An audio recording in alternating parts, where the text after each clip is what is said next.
হযরত আলী রাদিয়াল্লাহু আনহুকে খারেজি সম্প্রদায়ের লোকেরা যেভাবে নির্মমভাবে শহীদ করলেন। নাহরওয়ানের যুদ্ধে পরাজিত খারেজি শক্তি হযরত আলী রাদিয়াল্লাহু আনহুকে হত্যার নিকৃষ্ট পরিকল্পনা গ্রহণ করে।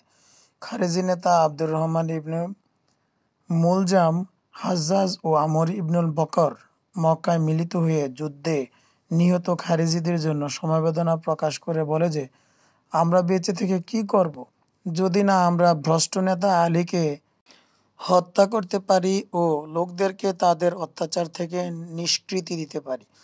উল্লেখ্য, এদের তিনজনকে আলী রাদিয়াল্লাহু আনহু নাহরওয়ানের যুদ্ধে ক্ষমা করে দিয়েছিলেন। অতঃপর তারা তিনজন আলী, মুয়াবিয়া ও আমর ইবনুল আস রাদিয়াল্লাহু আনহুমকে হত্যা করার দৃঢ় প্রতিজ্ঞা করল। তারা হত্যা করার দিন ধার্য করল 40 হিজরির 17 রমজান।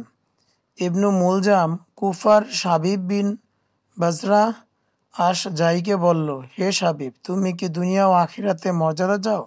তাহলে আলীকে হত্যা করার ব্যাপারে আমাকে সাহায্য করো। সে বলল, তোমার ধ্বংস হোক, কিভাবে তুমি এই কাজে সফল হবে? সে বলল, তার কোনো পাহারা নেই, তিনি একাকী সালাতে বের হন, আমরা তার জন্য মসজিদে লুকিয়ে থাকবো, অতঃপর যখন তিনি সালাতে বের হবেন আমরা তাকে হত্যা করব। যদি আমরা বেঁচে যাই তো ভালো, নইলে দুনিয়াতে আমাদের খ্যাতি ছড়িয়ে পড়বে এবং আখিরাতেও জান্নাত লাভ হবে। আস্তাগফিরুল্লাহ। অন্য বর্ণনায় এসেছে অন্যথায় শাহাদাত লাভ হবে। সে বলল, ইসলামে তার অগ্রগামিতা ও উচ্চ মর্যাদার কারণে তাকে হত্যা করতে আমার মন সায় দিচ্ছে না। উত্তরে ইবনু মুলজাম বলল, তিনি কি নাহরওয়ানের যুদ্ধে সৎ লোকদের হত্যা করেননি? তাদের রক্তের বদলায় আমি তাকে হত্যা করব। অতঃপর সে পূর্ব পরিকল্পনা মতে মসজিদে আত্মগোপন করল এবং দরজার পাশে ওত পেতে রইল। ফজরের আজান হলে তিনি বাড়ি থেকে বেরিয়ে লোকদের আসসালাত আসসালাত বলে সালাতের আহ্বান জানাতে থাকেন। এমত অবস্থায় শাবিব তরবারি দিয়ে তার উপর ঝাঁপিয়ে পড়ল।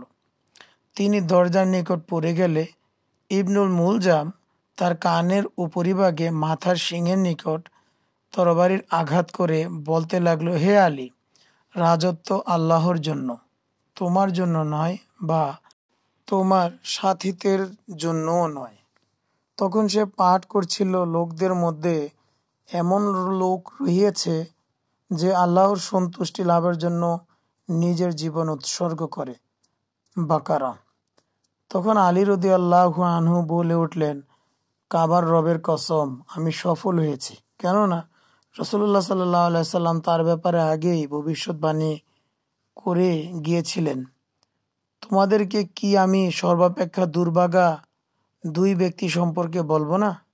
তাদের একজন হলো উটকে হত্যাকারী কওমে সামুদের উহাইমির, আর অপরজন হলো তোমাকে তোমার এই স্থানে অর্থাৎ মাথার শিংয়ের নিকট আঘাতকারী ব্যক্তি। হে আলী, এমনকি রক্তে তোমার দাড়ি ভিজে যাবে। আহমেদ, সিলসিলা সহিহ। আলী রাদিয়াল্লাহু আনহুকে জখম অবস্থায় বাড়িতে নিয়ে আসা হলো। ইবনু মুলজাম গ্রেফতার হলে তাকে আলী রাদিয়াল্লাহু আনহু এর নিকট নিয়ে আসা হলো। তিনি তাকে বললেন, হে আল্লাহর দুশমন, আমি কি তোমাকে নাহরওয়ানের যুদ্ধের দিন ক্ষমা করিনি? সে বলল, হ্যাঁ। তাহলে তোমাকে এই কাজে কে পরিচিত করলো? সে বলল, আমি 40 দিন যাবত এই তরবারিতে ধার দিয়েছি আর আল্লাহর নিকট প্রার্থনা করেছি যেন এর দ্বারা তার নিকৃষ্ট সৃষ্টিকে হত্যা করতে পারি।